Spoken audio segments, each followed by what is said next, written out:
Thank you very much. Yeah, and thanks to the North Texas Mensa for inviting me to speak at your regional gathering. It's a great honor, and I'm very much looking forward to sharing with you a little bit about what I do. As you can see up here, I am the executive director of the North Texas Church of Freethought. Church of Freethought. That is kind of an interesting concept, a difficult concept for some, and I'm going to be talking a little bit about that here today. The title of my talk is The Cat Herder's Dilemma. Many people like to talk about organizing atheists as being as difficult as herding cats, and so that tends to come up. I understand that might be the same thing with organizing Mensans. There's a little bit of overlap there. The thing about herding cats is it's actually it's not too difficult once you can figure out that cats will do just about anything you want them to do as long as you have some catnip. So that's the cat herder solution there. Now, of course, regarding atheists, what is the atheist catnip? Well, that is the question. I think that we may have a pretty good answer with our organization, and hopefully once I'm done speaking, you will probably agree. So I want to get started by talking about, for those of you that may not be aware of the atheist movement per se, with atheism versus humanism versus free thought, and the way things are working these days, I'll just go through, basically what the landscape is, the who, the what, the where, the when, the why, and then once all those things are settled, then we can talk about the how of an atheist church. So the first question is, who are today's atheists? When we talk about atheists in 2009, who are we talking about? And this is actually kind of a difficult question because there hasn't been a lot of work done in characterizing who these atheists are. But there was a study that was done by Dr. Luke Galen out of Grand Valley State University in Michigan, where he looked at two different populations. There's the CFI population. CFI stands for Center for Inquiry. It's a secular humanist group. So there's a lot of atheists within their ranks. And he compared those with people from several local churches. And he looked at the demographics, first of all. And you can see that the CFI group here in yellow was much more heavily male. It was also a lot less represented by married people and had a lot fewer kids at home. Also a lot more never married. So the general characteristic of the demographic of the CFI people was single, never been married, men. Quite a lot of those. And so that tends to characterize the atheist demographic, as it were. He also looked at education level, comparing the two groups. As far as being college graduates, it's pretty similar between the two of them. Some college, fairly similar. One of the things that you'll find is that the people that graduated from high school or have gotten a general equivalency degree, whereas among the CFI group, you find a lot more people with master's degree and an overwhelmingly more people with doctoral degrees. So in general, you find that the CFI group, the atheist group as it were, tended to be a little bit more educated, have a little bit better of an educational background than those people in the churches. A couple other things that are worth pointing out is that the labels, when you ask these people what they would label themselves as, you find among the CFI group, the atheist label is very, very popular. Now, there's other labels, of course. There's agnostic, there's humanist, spiritual, theist, but you find the atheist label is by far the most popular, whereas among those people in churches, they're more or less evenly divided among calling themselves religious, or spiritual, or just theist, just some general belief in some sort of a God. The other side of that is in terms of their certainty in their beliefs, certainty in the belief in or disbelief in God. This scale runs in terms of disbelief in this direction and belief in this direction, with absolute certainty at the two sides of the scale. And among the CFI group, it's fairly fractured. There's about a quarter think that there's absolutely no God. About a quarter to a third think that they're mostly sure that there's no God. And quite a significant number are actually not sure at all whether or not there is a God. Whereas if you look at churches, absolutely sure that there is a God reigns supreme in that group. In terms of life satisfaction, we have sort of a relative scale here with prison inmates being on the low end and older Canadian adults being on the high end. People from CFI and people from churches tend to be about the same. So they're about the same in terms of life satisfaction. They're both pretty happy with their lives. In terms of going back to the labels that I mentioned before. Can we take another second to look at that list? Oh, yes, sure. An average is life satisfaction of the average person in the population? Yeah, this is just the average person, taking into account all the different groups. Mm-hmm. Thank you. Sure. Now, getting back to the labels, there was an interesting dichotomy when you allowed people to, these are just strictly within the CFI group, when you allowed those people to select their own labels and gave them as many options as they wanted. They could pick as many labels as they wanted. About 3/4 of them chose atheist, 2/3 humanist, 1/3 agnostic, and a very small fraction of that chose spiritual. When you forced them to choose one only, just one label that would best fit them, over half stuck with atheist. And the number that chose humanist over that dropped significantly from about 2/3 to 1/4. And agnostic dropped down to 10% also. So atheist, whether or not it's a good label, it seems to be the label for this population. Even a population in CFI that is not officially an atheist organization, they're officially a secular humanist organization, but they still consider themselves atheists first and foremost. So now we have a little bit better idea of what the atheist looks like. It's generally a male, very highly educated, single person that probably considers himself an atheist. So what is that person going to be doing in an atheist church? What in the world is an atheist church, for that matter? One of the common sayings regarding atheism is that atheism is to a belief as bald is to hair color. Which is to say that there is nothing, there's no belief that is associated with atheism. Atheism is the lack of a belief. So how in the world do you organize a church, which churches are typically founded on beliefs, values, doctrines, dogmas, those types of things.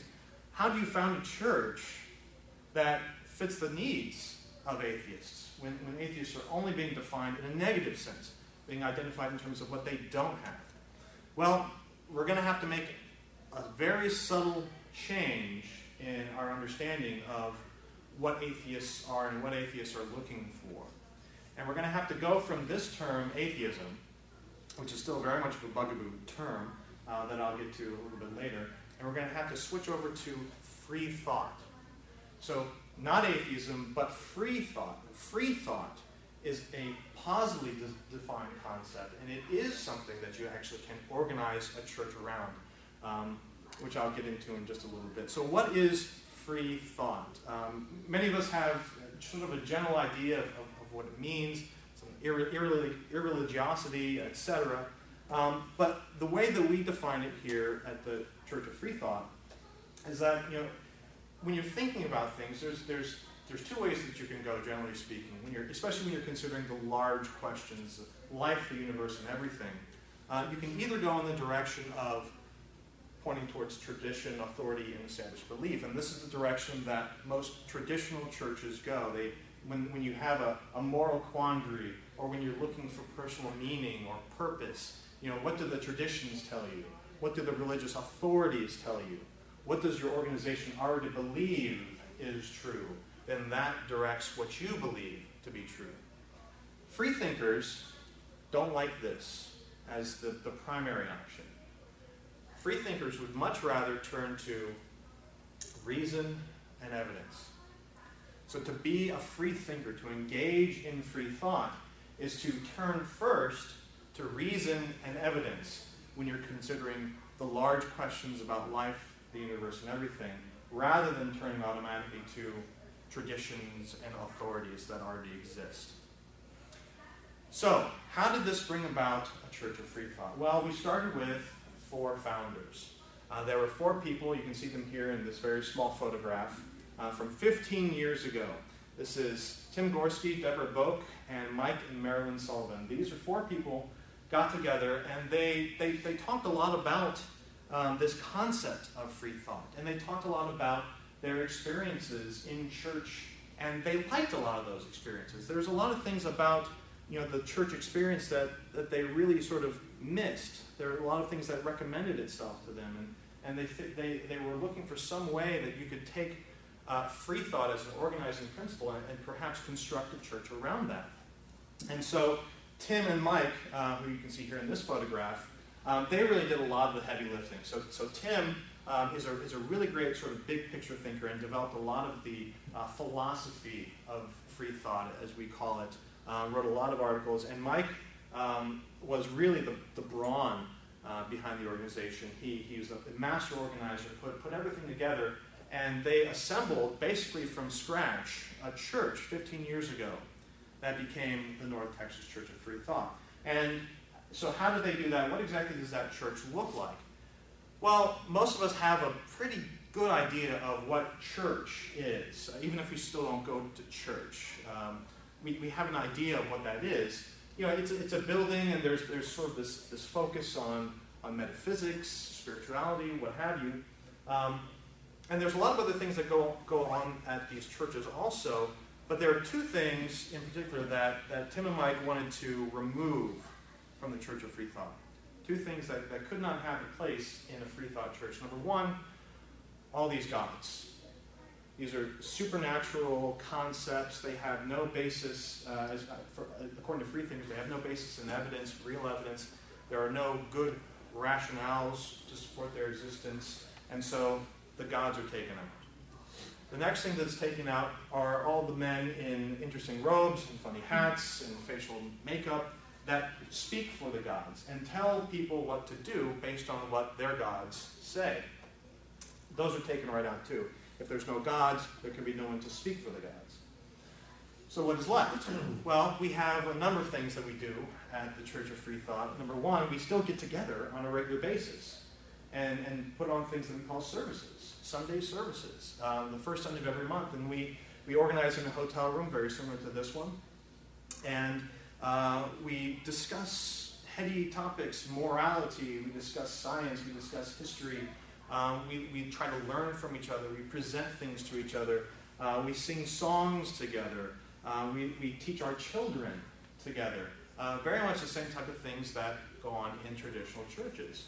We also do a lot of other things that churches do. We take care of our community, our environment. We've adopted a stretch of highway in Dallas. We get together socially. We have lots of great times at local restaurants and just chatting, just getting to know each other on a personal basis. We have shared interests. So this is a group of men that have got together at my house, actually, and brewed beer together because it's something that we love to do. We try to do lots more charitable outreaches. This is a group of us baking cookies, and we got together and had a cookie party, basically, and then donated the cookies to local firefighters and policemen. We play games together. We go to pubs together. We generally have a really, really incredible time. And that is the North Texas Church of Free Thought in a nutshell. And so I'm going to show you, if you could grab the lights, just a snippet of one of the things that we do in our services is try to have a little bit of fun. And even though we're atheists and we believe that the cosmos is cold and uncaring, we do still try to look on the bright side of life. Really interesting, sort of case study in that is, of course, the Life of Brian movie, which most of us here are familiar with. It's one of the classic Monty Python movies, and which is sort of a satire of the Gospels, if you will. And there's a really interesting scene in the movie where there's this whole mob of Hebrews, and they get together and they're all upset because this certain fellow has said the name Jehovah. Blasphemer! All I said was Jehovah. Oh! Who threw that? She did it! She did it! He did. You did. Are there any women here? No. All right. I don't care who threw that. No one to throw another stone until I say okay. I don't care who says Jehovah.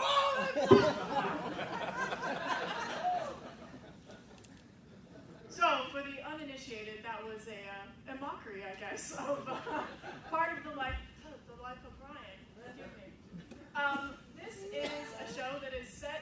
first century Rome, like the Gospels are, and it points out what some of the religious sects were like at the time, and the power women may or may not have had. So we like to think that maybe they dressed in drag and tried to be, exert some power. And it also there's a part of it where they talk about enjoying life no matter what your situation is. I mean, you can imagine if you were in this situation on the slide, it would not be very fun, but we try to look on the bright side. And so we would like to, in honor of that, we would like to sing a song about gratitude for you. Some things in life are bad, they can make you really mad. Other things just make you swear and curse. When you're chewing on life's gristle, don't grumble, give a whistle. And this'll help things turn out for the best, or not. And always look on the bright side of life. Always look on the light side of life. If life seems jolly right, there's something you've forgotten, and that's to laugh and smile and dance and sing. When you're feeling in the dumps, don't be silly chumps. Just purse your lips and whistle, that's the thing. And always look on the bright side of life. Always look on the right side of life. For life is quite absurd, and that's the final word. You must always face the curtain with a bow. Forget about your sin, give the audience a grin. Enjoy it, it's your last chance anyhow. It probably is, the coffee was tainted this morning. My apologies. And always look on the bright side of death. Just before you draw your terminal breath. Life's a piece of shit when you look at it. Life's a laugh and death's a joke, it's true. You'll see it's all a show. Keep on laughing as you go. Just remember that the last laugh is on you. Me? No. And always look on the bright side of life. Always look on the light side of life. Come on, guys, cheer up. Worst things happen at sea, I mean, it's not like you've lost anything. You came for nothing. You go back to nothing. What have you lost? Nothing. Please remember to tip heavily on your singing staff. Bad English accents aren't free, Just look on the bright side of life.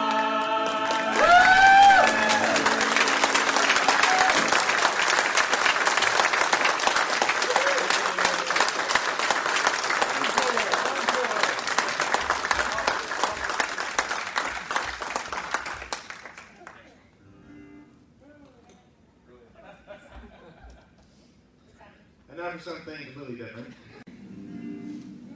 So that's a snippet of who we are at the North Texas Church of Freethought. So that's an atheist church in a nutshell. And the next question is, so when?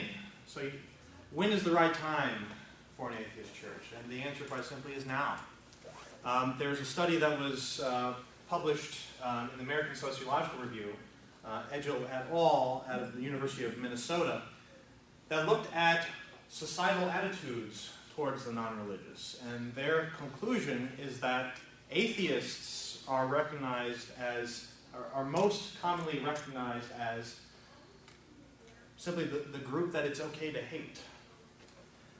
Look at this question. They asked this question to their survey population. I would disapprove if my child wanted to marry a member of this group. 29%, the vast majority said atheists, Muslims, trailing second place there. Atheists and Muslims together make up about half of the people that parents would disapprove of if their child wanted to marry. The rest are, simply a continuing shameful array of prejudices. But it's interesting to note, again, atheists leading the pack here. A similar but slightly different question. This group does not at all agree with my vision of American society. Once again, we see atheists highly represented here. 28% thought that atheists do not represent their vision of American society. Again, Muslims trailing second place, homosexuals following quickly thereafter, with this trifecta of un-Americanism as represented by this survey. What this represents is this parity seems to be spot on in terms of the way large numbers of people regard atheists, even though atheists only make up a small percentage of the population. Vast swaths of Americans view atheists as just particularly disgusting, social outcasts. The conclusion was that the atheist was the last sort of other that it was okay to externalize from our own group. So this is a particularly troubling attitude towards atheists and towards atheism that we have right now. And if there's any time that we need some sort of a positive force in the atheist movement, it is right now. Another thing that we find very interesting, this is the ARIS study, the American Religious Self-Identification Study, that has been conducted over the past 20 years, about once a decade. And what we found is, what has been reported, I should say, is that the percentage of people who self-identify as Christian has decreased significantly over the past 20 years. And at the report at 2001, where you had a decrease in self-reporting Christians and an increase in self-reporting nones, so to speak, that is, people that don't consider themselves to identify with any particular religious group. There was some thought that this was maybe a statistical anomaly, and this would revert to the sort of the 1990 levels. But they have actually increased, although not quite as robustly as the gap between 1990 and 2001. They have increased, and they have certainly not decreased. It's certainly not gone back to the way it used to be. Another thing that the ARIS study shows us is that people who are willing to self-identify as atheists or agnostics, which of the nones is itself a subset, because not everyone that considers themselves a non-believer would say that they're an atheist. Even somebody that says, oh, I don't believe in a God, but no, I'm not an atheist. But the people that do self-identify, that has increased from 1990 to 2001, and it's increased even further from 2001 to 2008. So not only are there fewer people identifying with traditional religion, there are more people self-identifying as atheists and agnostics. And this trend is actually backed up by the Barna group. So George Barna is a Christian pollster, statistician, runs a website at barna.org, where he does nothing but look at trends in Christianity. And what he has found is that there's a tremendous amount of religious disengagement, he calls it, among Christian young people. So these are people that in their teen years spend a lot of time in religious activities. They go to church week after week after week. They're active in youth group. They do all sorts of retreats and all those types of things. But 61% of them, after they graduate high school and after they go to college and graduate college, 61% of them have turned their back on their religion. They have disengaged. They are no longer practicing, no longer active in their religion. Now, a lot of them still self-identify as Christian, as you saw from the ARIS report. But they, in terms of their practice, in terms of what they actually do, they are disengaged. So we know that this is the right time. There's a tremendous upswing in atheist self-identification. There's a tremendous decrease in the number of people that are finding themselves within traditional religion, that are satisfied with traditional religion. So where should we find atheist churches? Where can we start them? Well, the answer, quite simply, is in Texas. Texas is an amazing state. It has a lot of very interesting history and heritage. And I think that Texas is very well suited to this burgeoning atheist movement, and is particularly well suited to propping up these atheist churches that I'm describing. So one of the sort of founding concepts of Texas is, of course, the Alamo, and it's what most Texans think of when they think of the founding of the country, or founding of the state at the time, the country, the republic. And the Alamo, of course, was founded as a religious enterprise. It was a Spanish Catholic mission. Even though at the time of the war with Mexico, it was not religiously used at that point, it's still a religious icon of Texas's founding. We also have in Houston the world's largest church, Lakewood Baptist Church, pastored by Joel Osteen. It is a monster of monster churches. There's quite nothing else like it. So Texas is very church-friendly. We actually have the highest number, not percentage, but we have the highest number of religiously identified people in the state of Texas compared to anywhere else in the country.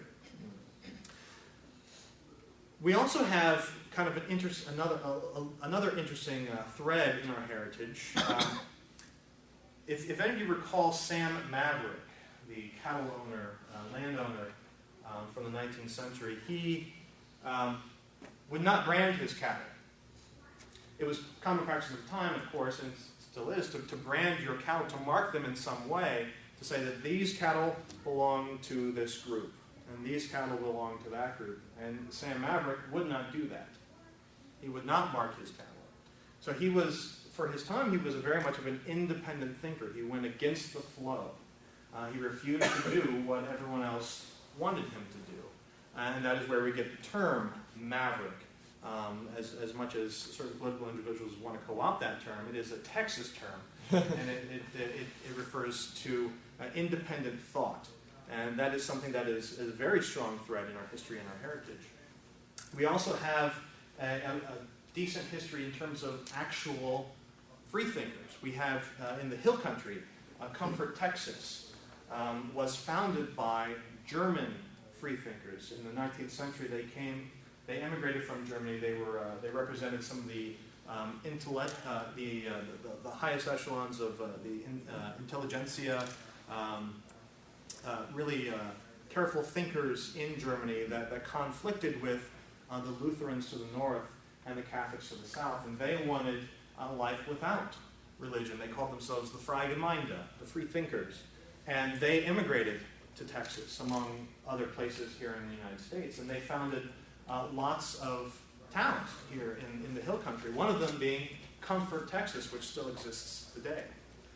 It's a tragedy of Texas history that after the Civil War started, the free thinkers, being free thinkers, were opposed to slavery, which made them opposed to nearly all the other Texans who supported the Confederacy.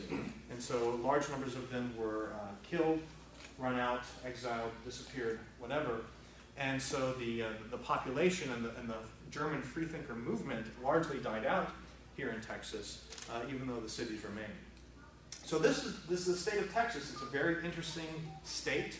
As I said, there's a great religious, sort of pro-churchness about Texas. There's also great, threads of independent thought. There's also a storied history of free thinking here in Texas. And so is it no mistake that we see free thought and atheist groups popping up all over the state? We have the Free Thinkers of UTA, Free Thinkers of Dallas, the Metroplex Atheists, UT Dallas Atheists, Skeptics, and Humanists. We also have the North Texas Church of Freethought. And these groups have all gotten together and formed an umbrella group called the Dallas-Fort Worth Coalition of Reason. It's part of a national group that seeks to bring all local atheist groups together and help them amplify their effect on the local culture. We also have the Atheist Community of Austin, the Atheist Longhorns at UT. We have a Center for Inquiry branch in Austin. We have Austin Freethinker meetups. We have atheist meetups in San Antonio. We have Freethinkers of Central Texas. We also had the Texas Freethought Convention in San Antonio just last month. In Houston, home of Joel Osteen, the largest church in existence, we have the Humanists of Houston. We also have the Secular Center USA, which seeks to bring together all atheist and secular groups and magnify their charitable impact. And we also have a Church of Freethought affiliate in Houston. So this is a very interesting picture of Texas. This is a picture of Texas that shows incredible and widespread enthusiasm for Freethought, for atheism, for local organization. We have 2 churches of Freethought. If Texas is not the place to spearhead this type of movement, I don't know what is. We also have in Texas Camp Quest, Texas. For those of you that don't know what Camp Quest is, it is a summer camp that provides the children of free-thinking parents a safe place to learn and share with each other basically the same types of things that we do at the Church of Freethought, but this is a summer camp for kids. They get to play with animals, they get to learn facts about nature, facts about science, they get to investigate different mythologies, and basically explore and ask questions, and it's really a fantastic experience. We had one event last August that was very successful, and we have a week-long event that's going to be taking place in Brownwood, Texas at the 4-H Conference Center there. And that's going to be August 1st through the 7th. And I can tell you the kids are already looking forward to it. They cannot wait. So I'm just going to give you a short little teaser of some of the things that happened at Camp Quest this past August. Are we on the internet? Not yet. No, we're on TV. This is the head and this is the head. Oh, both Both sides? sides are the heads. Really? Wow. Okay, I think I know what it is. Hold on. With that wood and those other metal pieces, I think it's part of a house. Oh, so it's like some Like kind of some kind of I'm not- structure, some kind of building. I don't know. I think starting early with the little kids, with how to do experiments, and at least getting a feel for how to do experiments, having some control variables and variables that change. So what do you have in there? You got a A couple of worm? earthworms? No, just one. Okay, so what's inside there? Rocks and 5 walnuts. 5 walnuts, okay.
So that is Camp Quest, and I'm very proud to say that the Church of Freethought sponsored the initial Camp Quest, and we plan to be playing a very close role with them in the near future as they expand and as they expand their scope. So the last question before we get to the practical aspects is, why in the world would atheists go to the trouble of forming a church? What could we possibly get from it, aside from all the other things that you've seen? Well, so I've told the story in the past about my own sort of deconversion. I was raised a Christian, and I walked away from that faith years ago. And one of the metaphors that I like to use, because I'm a bit of an outdoorsman, I like going out and camping and having those types of experiences. When you go out, it's almost just instinct. It's almost, you don't even question. You go out camping or whatever, and you're going to build a campfire. There's just something about that experience. You provide some sort of like a hearth for yourself. You've got to sort of humanize the wilderness. And the campfire at its most primitive is that. And they're incredibly rewarding. I mean, they provide you light, they provide you with warmth, People like to congregate around the campfire. Everyone sits around them and then they sing songs and they tell stories, and it's a wonderful experience to be around a campfire. But there's a problem with the campfire. When you're sitting there, the light illuminates what is in your immediate vicinity, but it cuts off everything beyond a certain radius. Everything else is black. You can't see anything beyond what the campfire illuminates. And that is the problem with faith. That's the problem with belief, especially supernatural belief, that fills in this gap, that provides this warm, comforting environment and answers all your questions, and yet it blocks you off from everything that lays beyond it. And one of the things that I did when I've been out camping is I doused my campfire. I threw dirt over it. I quenched it, and I walked out into the woods in the darkness. Now, it wasn't complete darkness, because the moon was still shining, the stars were still shining, and after a few minutes, it's kind of difficult at first. You douse that fire, and you can't see a thing. You're walking around, you don't know where to go, but then your eyes sort of get used to the natural light. You sort of reappreciate your environment. You can see things a little bit better. And you realize that there is much more of a world out there than what is confined right in your little space, surrounding your little campfire. And it's a fantastic experience. I recommend you do it sometime. When you do, walk out as high as you can, especially if you're someplace where it's popular to camp, and you will see little dots of orange on the hillsides and in the valleys that are other people's campsites. What's interesting is, by walking away from your own campfire and walking out into the darkness, steering only by natural light, you can see their campfires. They cannot see you. You can appreciate the totality of the entire experience, but they cannot. Now that is a really wonderful thing, a really wonderful experience to have, and I enjoy doing that. However, as much as I enjoy doing that, I like coming back to the campfire and telling people about that and sharing that experience. Because as wonderful as it is, to go out and and investigate things for yourself and see the world as it is, see the raw wilderness, with only the moon to illuminate things. That's really great. But if there's nobody to tell about it, if there's nobody to share that with, it's also very lonely.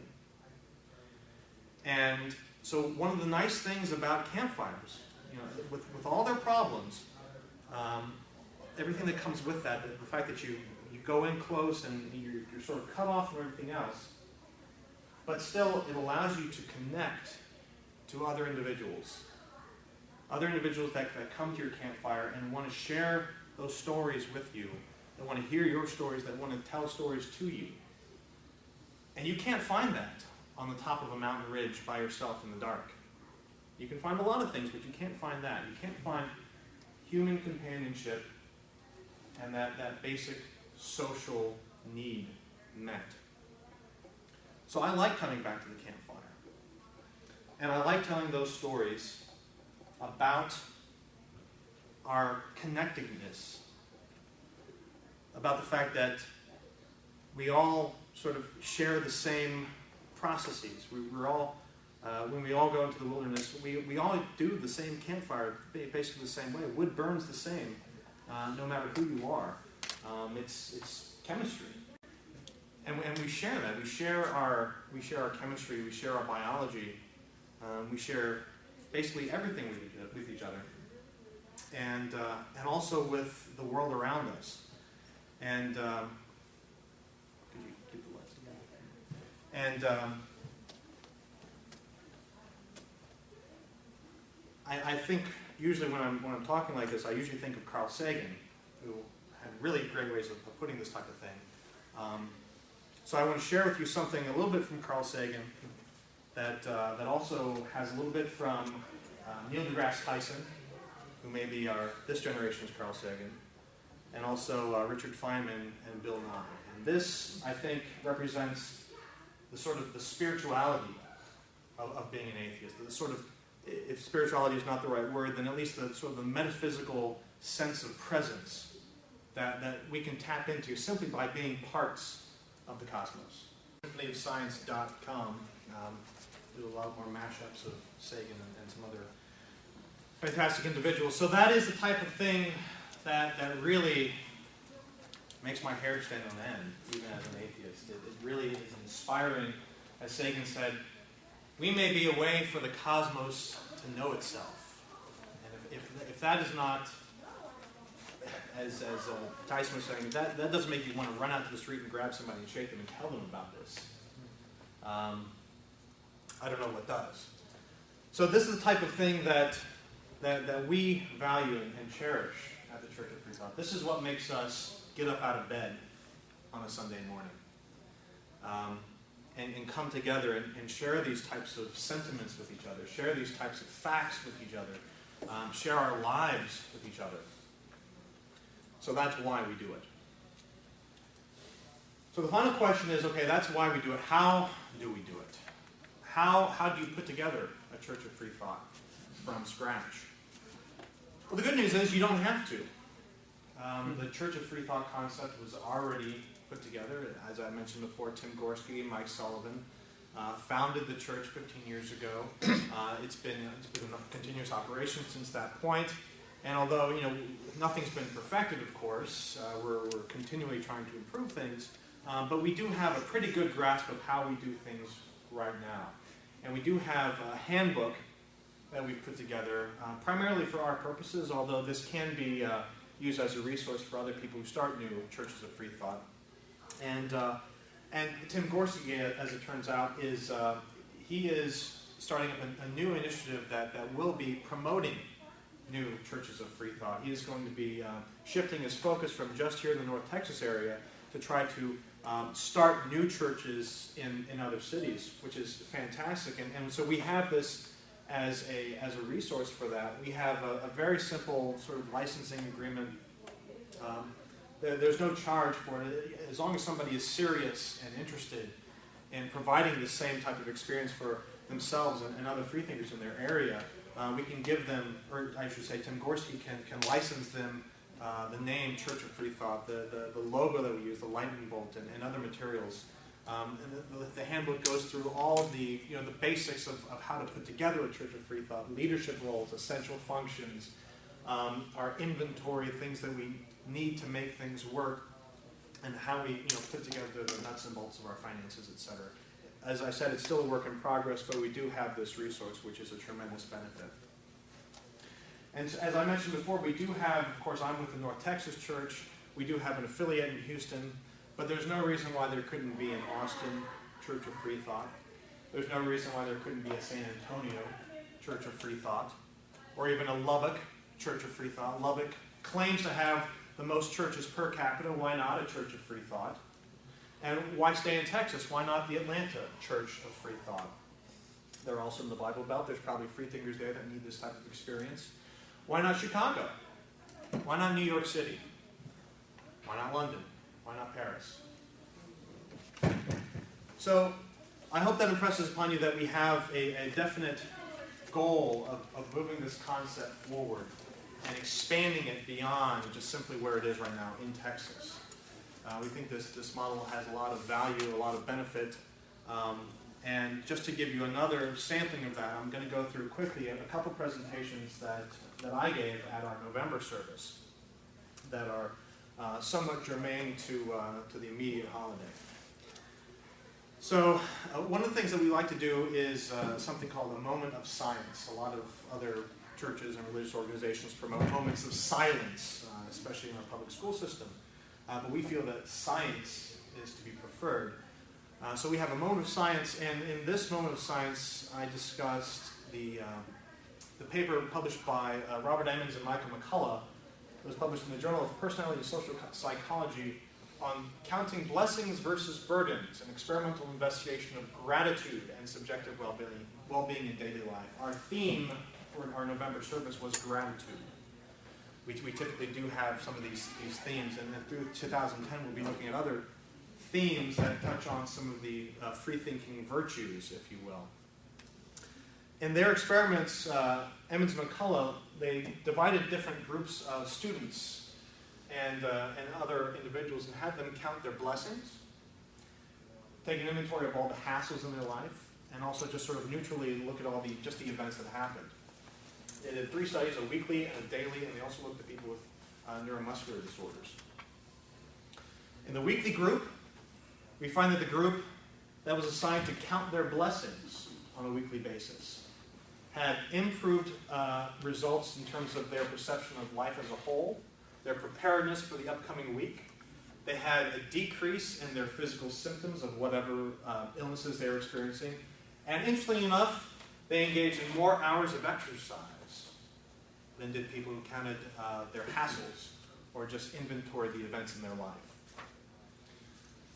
Strangely enough, in the daily group, there were no reported differences among these parameters, but when they looked at people with neuromuscular disorders, particularly people who had post-polio syndrome, they found that these same well-being markers went up when they took inventory of their blessings rather than just looked at their life events as a whole. They were more appreciative of life, they were more ready for the upcoming week, and they felt more connected with others. Significantly, they had more hours of sleep, and they were more refreshed on waking when they focused on their blessings rather than just their life events. Although there are no significant differences in their physical pain or the interference with pain in their lives. A later study examined the same effect in children. Children that focused on their blessings reported enhanced gratitude, enhanced optimism, better life satisfaction, and decreased negative affect, basically bad moods. They were better kids for counting their blessings. And they concluded there's a robust relationship between gratitude and the satisfaction with their school experience. Robert Emmons has published a book on his research called Thanks, How the New Science of Gratitude Can Make You Happier. And now as freethinkers, this is something that we can take back from the church service and really apply to our daily lives. This is something that's real. These are not just platitudes that come from some ancient scripture. This is not just somebody's opinion. This is science. Science is telling us that if we focus on the good things in our life, we will feel better. Now, admittedly, that sounds like common sense, but this is a scientific conclusion. And a lot of people say things that sound right, that when put to the scientific test aren't necessarily right. And as free thinkers, we value evidence and reason, correct? And so we want to see things put to the scientific test, and we want to apply those things that are scientifically validated to our lives. So that's one of the things that we do at the Church of Freethought. And finally, this last presentation, I just gave a short discussion, if you will, on the nature of gratitude. And since we're so close to Thanksgiving, I thought I'd reprise this. Most of the time when you think about gratitude, or when you look for expressions of gratitude or imagery that conveys a sense of gratitude, you see people either clasping their hands in prayer and bowing their heads, or you see them looking up to the sky. In both cases, what they're doing is externalizing their gratitude, which is fine, and there's a time and a place for that. But it concerns me as a free thinker that people are so quick to externalize gratitude in their lives when there are a lot of occasions when we should be internalizing it. Case in point, the Thanksgiving dinner. A typical Christian family will sit down and give thanks to God for what He has given to them. As a free thinker, I walk by and I think to myself, well, but you got a job on your own, and you worked and you got money, you went to the grocery and you bought the food on your own, you brought it home, you prepared it, you set it out, you made a nice table, and now you're sitting down and you're thanking somebody else for what you did. And that doesn't quite make sense to me. I think that far too often we are quick to turn our eyes up, even if we're just sort of thanking the cosmos in general, as Carl Sagan might want to do. To thank the cosmos for things in our lives. But we forget that we do a lot of good in our lives. We do a lot of good for ourselves. We do a lot of good for other people. And it should be a good thing. It should not be, and I'm all for humility, and I appreciate that. But this is something different. This is recognizing in ourselves the value that we bring to our own lives and the value that we bring to others' lives. And so as freethinkers, I think, again, there's a time and a place for this, but before we externalize our gratitude, we should internalize it. And of course, when we externalize it, at least we take into account the impact of other people. We should be grateful for other people for things that they do for us, not just abstract concepts, not just grateful for liberty and justice and things like that.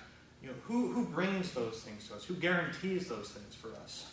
Our friends, who are there to help us when we go through life's problems?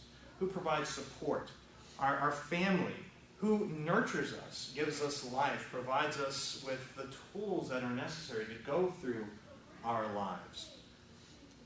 And so one of the things that I encourage people to do, and admittedly we're a bit of a day late for that, but one of the things that I used to do as a child with my family around the Thanksgiving table, and this sounds a little bit corny, a little bit hokey, but what the hell.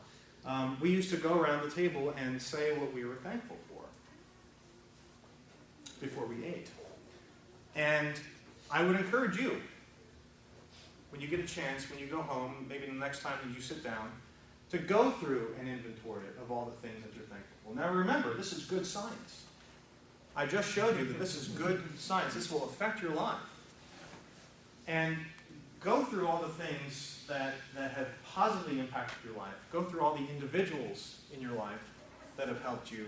And also go through all the things that you have done for yourself. Go through all the things that you have done for other people. Write it down if you have to.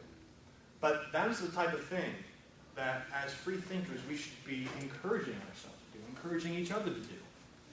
And at the North Texas Church of Freethought, at other churches of Freethought, that is the type of thing that I'd like to see other freethinkers do. So thank you very much for the time, and I'll take any questions that you have at this point. Yes? Okay.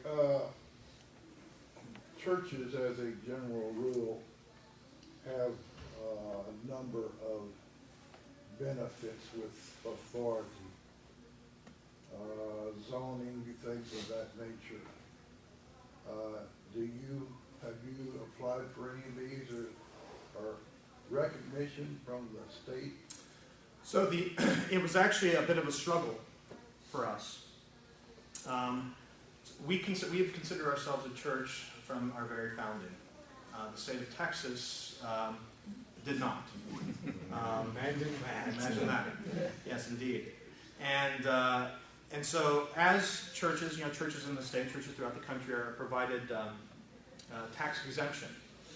Now, I should point out that at the federal level, the IRS has never given us a problem. So we've never had a situation from the federal government. But the state of Texas refused to recognize our tax-exempt status and insisted that we pay sales taxes, etc. We don't have an income tax here in Texas, but we had to pay sales taxes on all the things that we bought, on renting the hotel rooms, for example. And it was a bit of a struggle. And admittedly, we're just a small church. We just get by on enough donations to basically pay for what we need to do.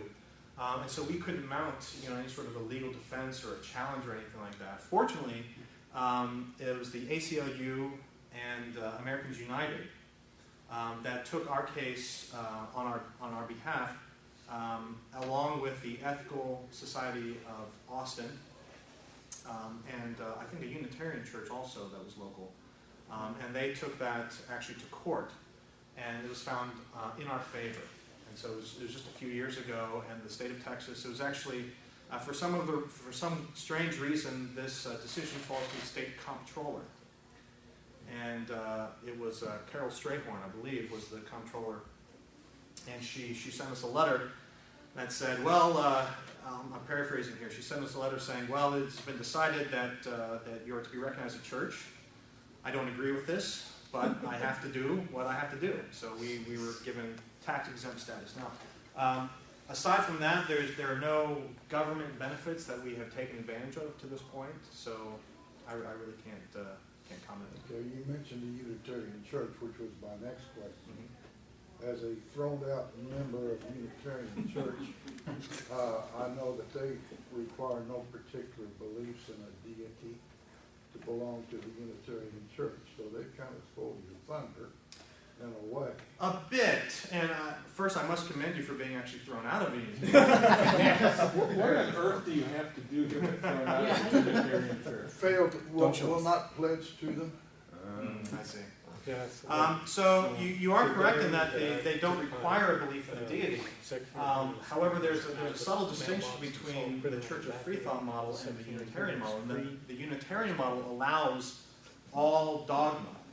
You're basically allowed to believe anything you want and be a Unitarian. Whereas the Church of Freethought, we have that emphasis on evidence and reason. So to be a free thinker and to be, and not that we would kick anybody out necessarily, but to be sort of at home with us, if you come, there are certain people that will come to a Unitarian church with very bizarre beliefs that wouldn't be challenged because it's not the Unitarian thing to do to challenge that. Whereas if you come to a Church of Freethought and you believe in leprechauns, let's say, you will be challenged. And so that is really what makes our experience a little bit different from the Unitarians. Now, again, it depends on the Unitarian church, and I've been to several Unitarian churches that are effectively the same type of experience that we provide at the Church of Freethought. But they themselves are feeling pressure from the Unitarian sort of administration to insert as much God belief and God talk into their services as possible, and we would resist that. Go ahead. Have you heard recently about the OUT campaign? Do you know how that's coming along? The Richard Dawkins OUT campaign? Yeah, I haven't heard much of it recently. So, yeah, it's been a couple years since that happened, and I don't know if there was, I should say, I don't know that it's succeeded or failed because I don't know exactly what the goal was. I think just in general the goal was to get as many people talking openly about their lack of belief as possible, and if that being the case, me being here today talking about what I'm doing is part of that. I think that there is, by and large, more of a discourse, more of a public discourse about atheism in today's culture than there has been in the past. So in that sense, it's a success. I mean, it hasn't turned everybody atheists, so I don't know that that was necessarily what he intended. But I think, and we've had some really great experiences, of course. A lot of people in the past have been very concerned about sort of coming out and being recognized publicly as atheists. And there are still a lot of people in our membership that anything that puts them sort of out there, they really step away from. But time and time again, and I find myself putting myself out there, and there are other people in our church that put themselves out there. The organizers of Camp Quest were interviewed by all sorts of media outlets. Nothing bad happened, and we were all a little bit on edge, that, somebody's going to come and blow us up. Nothing happened. Go ahead. Two-part question. Does your group have anything to do with the billboards that I've heard about?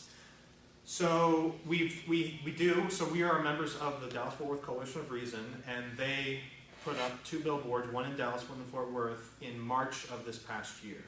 So it was not us directly that put those up, but we are affiliated with the group that did. You're affiliated with the umbrella group? Yes. Right. And what are these? What were these billboards? It was a billboard that said, "Don't believe in God, you are not alone," and it gave a link to the Dallas-Fort Worth Coalition of Reason. Your second question? Well, I heard that, I think it was in Chicago, there were some of these billboards up, and there were some threats made by some people about them, and they had to kick them down. Actually, that was Cincinnati. Cincinnati. Yeah, I happen to know the place where that was. I used to go to school there, bizarrely enough. But yeah, they put up some billboards in the Over the Rhine neighborhood in Cincinnati, and there were some. It was a billboard space that was it was mounted on a building, it was leased by the billboard company from the building's owner. There were death threats made to the building's owner because he had that billboard up, and he called the billboard company, and the billboard company asked to move the billboard to a different place. So, surprisingly enough, the billboards that we put up in Texas, here in Dallas and Fort Worth, went up not a single peep. But in Cincinnati, death threats. Very odd. Go ahead. If I wanted to attend one of your services, how would I do that? Is there a schedule online or something? There is. You go to churchoffreethought.org. It's basically almost impossible not to find us online. You put in any sort of search term, Church, Freethought, Texas, whatever, you're going to find us. Even Church Texas brings us up after a couple pages. So it's very easy to find us. And I've got a card here with our website address on it, so you don't have to. I'd like one too. Sure. Yeah, I'd like one. I'll pass those out after questions. .org? churchoffreethought.org. We also have .com that forwards to us. Basically, we meet on the first Sunday of every month, 10:30 a.m. We meet in Irving. It's at the Wyndham Hotel at DFW Airport North, at the corner of Esther's Boulevard and Highway 114, John Carpenter, for those of you who go by the name. And it's very much like this. I don't talk for the entire hour, but there's usually about 100 people there, 100 freethinkers from around this area, Dallas, Fort Worth, and outlying cities, etc. And we have a really fantastic time. Go ahead, sir. Are you licensed to perform marriages? I am, yes. Cool. I'm proud to be a fourth generation atheist. In fact, my last name, Nienkerk, in Dutch means no church. And my father, until recently, was president of the Minnesota Association of Atheists. And it was a great experience being raised. There were no anti-religion, it's just that you thought for yourself, and that was encouraged. Exactly. And they explained why they didn't believe. And it's just such a clearing. I have no hang-ups as far as religion is concerned. That's fantastic. I'm very jealous. And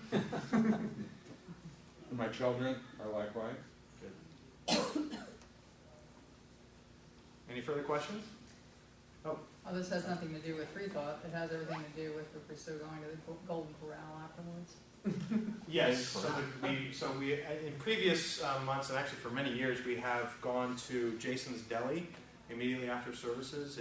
I don't know if it was an official thing or exactly how it started. It's sort of lost to the mist of time. But we're so large now that we've outgrown Jason's Deli. We go there, we fill it up, and there's absolutely no place to sit.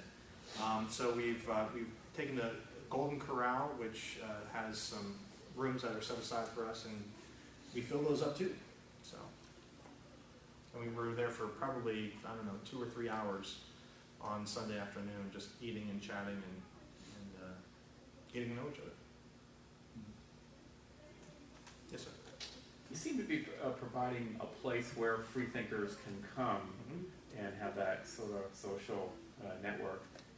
Is there any efforts within what you do to convince the people that aren't in the umbrella to come? When you say people that aren't in the umbrella, you mean non-atheists? Like believers. Believers? So proselytization it's not something that we do. And for a couple of reasons. One, a lot of us, such as myself, come from religious backgrounds where proselytization is kind of, like a nasty thing. It's very distasteful. And so a lot of us just wouldn't want to do it, simply on that alone. And the other thing is, I don't really know how effective it would